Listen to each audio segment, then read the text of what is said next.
So whenever we're using smart materials, it's really just a collection of effects and materials and smart masks that have all kind of been combined together and saved as a preset. But we can go ahead and we can kind of look through some of the parameters that we can adjust here. Now, first of all, this isn't just smart materials, this is materials, but when we come over here to the layers, we have base color by default. And we can go through our height, our roughness, our metallic, and our normal. Depending on what material format you're using, there may be more options than that. But let's go ahead and let's take a look at our height on this one. And we can actually go through our different masks here. So let's look at our height here. And we can see that that height is what's contributing to that kind of overall bumpy look. So these layers operate very similar to how the layers do in Photoshop. They have their own blending modes and then they have their own opacity modes. So you can see here by default that it's set to linear dodge, meaning that if there's kind of multiple layers stacked on each other, it's going to use linear dodge to kind of add those together.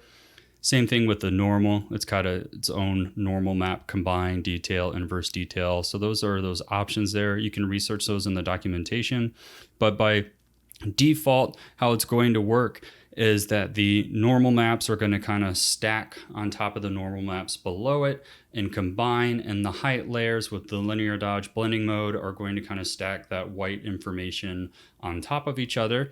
So this can be problematic when you're trying to kind of combine certain materials, and sometimes when you're using certain masking methods that you may, for example, want a wood portion and a metal portion of your object, and you may notice that some of that height and normal information is combining.